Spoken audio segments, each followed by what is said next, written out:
یا ربنا زدنا علما وعملا رب اغفر وارحم وانت خیر الراحمین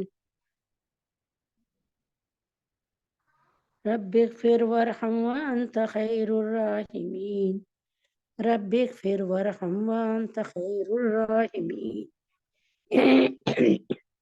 اللهم انت السلام ومنك السلام تباركت يا ذا الجلال والإكرام الله أكبر كبيرا والحمد لله كثيرا سبحان الله بكرة وأصيلا يا ربنا زدنا علما وعملا رب اغفر وارحم وأنت خير الراحمين.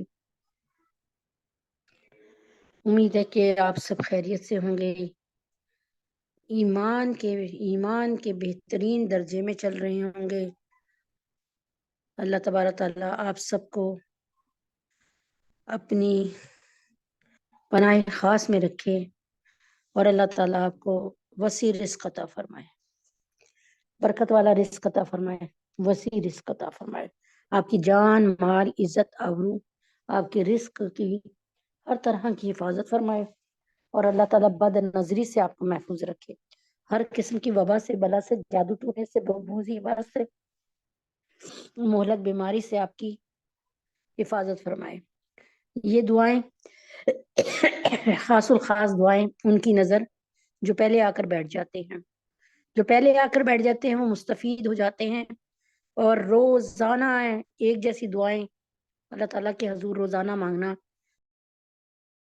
ضرور اور ضرور قبول ہوتا ہے.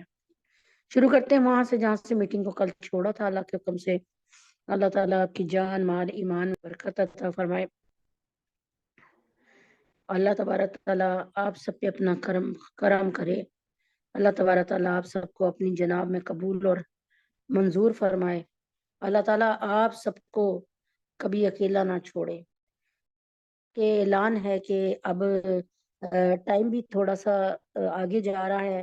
آج نماز میرے خیال میں 3:45 تک پہنچ گئی ہے، اذان کا ٹائم 3:45 تک. تو بڑا ہے، مطلب کہیں کسی مسجد میں تھوڑا اس سے رد و بدل بھی ہوگا. تو ایک تو یہ بات تو ہمارا بھی رد و بدل ساتھ ہی ہوگا انشاءاللہ. دوسری بات یہ تھی کہ ایک بات یہ ہو گئی، دوسری بات یہ کہ ماشاءاللہ سے دورہ تفسیر قرآن جو کہ سال میں ایک دفعہ ہوتا ہے اور رجب کے مہینے میں شروع ہوتا ہے اور آج جو ہے 15 جمادی الاخرى ہے. تو انشاءاللہ تعالی اللہ نے چاہا تو یہ بھی ایک چیز شروع ہونے والی ہے.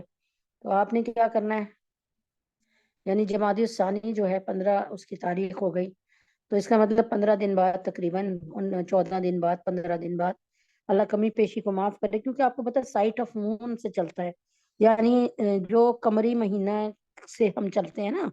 تو اب کیا پتا کہ چاند 29 کا ہو، 30 کا ہو، تو ہم وقت پہلے کوئی فائنل ڈیٹ نہیں دے سکتے، ٹھیک ہے نا. تو اللہ تبارک تعالیٰ کے حکم سے دعا کرنی ہے آپ نے کہ اللہ تعالیٰ بہت برکت ڈال دیں، اللہ تعالیٰ آسان فرما دیں، اللہ پاک زیادہ سے زیادہ لوگوں کو جڑنے کی توفیق عطا فرما دیں، اللہ پاک قبول اور منظور فرما دیں. کیونکہ یہ ضرور دعا کریں کہ اللہ تعالیٰ قبول اور منظور فرما دیں. اگر تو قبول اور منظور ہو گیا تو یقین کریں گھر بیٹھے بیٹھے لاٹری نکل آئی، میری بھی اور آپ کی بھی گھر بیٹھے ہوئے لاٹری نکل آئی. اب آپ اس کو کیا کہتے ہیں لاٹری کو اردو میں مجھے نہیں پتا، یعنی حلال رزق آپ کو گھر بیٹھے ہوئے آسانی کے ساتھ مل جائے. جیسے مثال کے طور پہ ابو جان نے آج کسی کے باپ نے اپنی جائیداد تقسیم کر دی.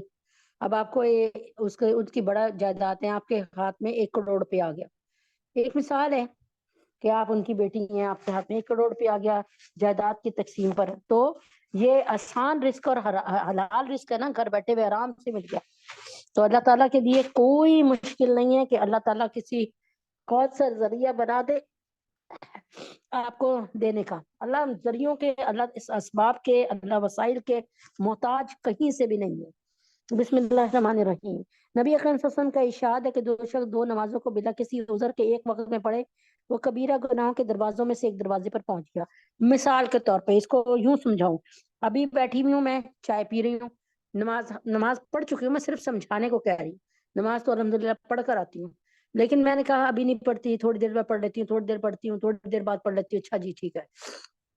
مہمان آ گئے، مہمانوں میں لگ کے نماز بھول گئی، مغرب کی اذانیں شروع ہو گئی، او اثر نکل گئی، اب مغرب کے ساتھ اثر پڑ رہی، ٹھیک ہے نا، جان بوجھ کر قضا کی میں نے۔ تو سنیے، جو شخص، نبی اکرم صلی اللہ علیہ وسلم کا ارشاد ہے، جو شخص دو نمازوں کو بلا کسی عذر کے ایک وقت میں پڑھے وہ کبیرہ گناہوں کے دروازوں میں سے ایک دروازے پر پہنچ گیا۔ حضرت علی رضی اللہ تعالیٰ عنہ فرماتے ہیں کہ حضور پاک صلی اللہ علیہ وسلم نے ارشاد فرمایا کہ تین چیز میں تاخیر نہ کرو، تین چیزیں جو ہے نا فوراً کرنے کی کوشش کرو۔ ایک، نماز جب اس کا وقت ہو جائے، بہت شدید قسم کا فلو ہوا ہے، اللہ رحم فرما دے۔ دوسری جنازہ، ایک نماز جب وقت ہو جائے اس کا، دوسرا جنازہ جب تیار ہو جائے، تیسرا بے نکاحی،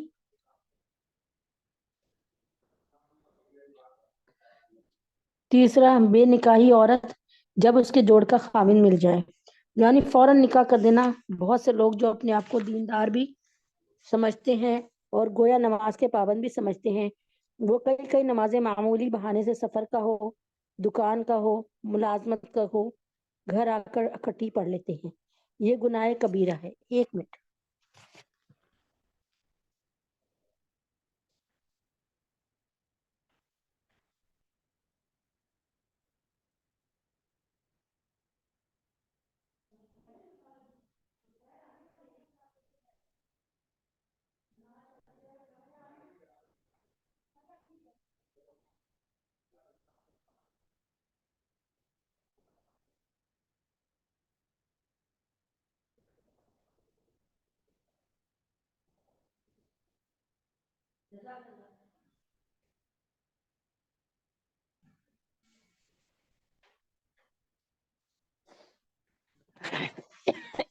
اعوذ باللہ من الشیطان الرجیم، بسم اللہ الرحمن، بہت معذرت۔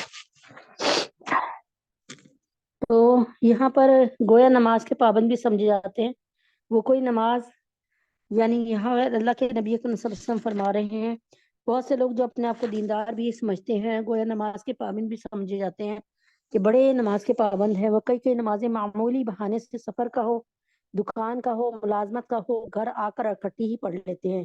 یہ گناہ کبیرہ ہے، بلا کسی عذر، بیماری وغیرہ کے نماز کو اپنے وقت پر نہ پڑھا جائے، گویا بالکل نماز نہ پڑھنے کے برابر گناہ نہ ہو، لیکن بے وقت نماز پڑھنے کا سخت گناہ ہے اور اس سے خلاصی نہیں ملے گی، خلاصی نہیں ہوگی۔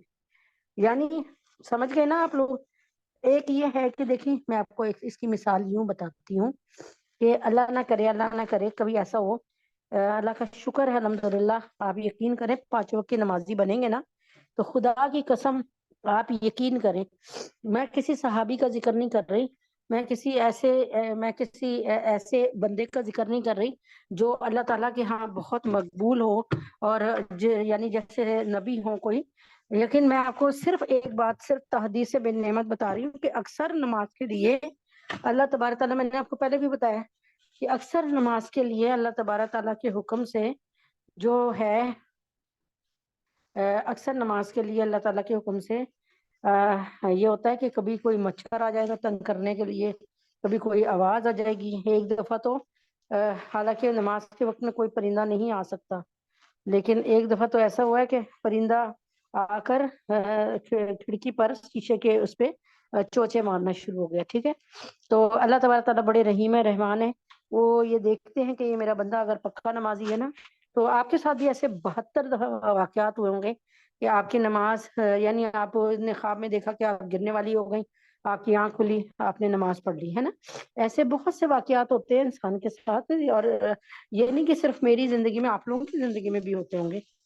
پکے نمازیوں کے لیے اللہ نے بڑے ہیں۔ اچھا، اب یہ ہے کہ کوئی پکا نمازی ہے، پکا، بالکل پکا نمازی، لیکن اب یہ ہوا کہ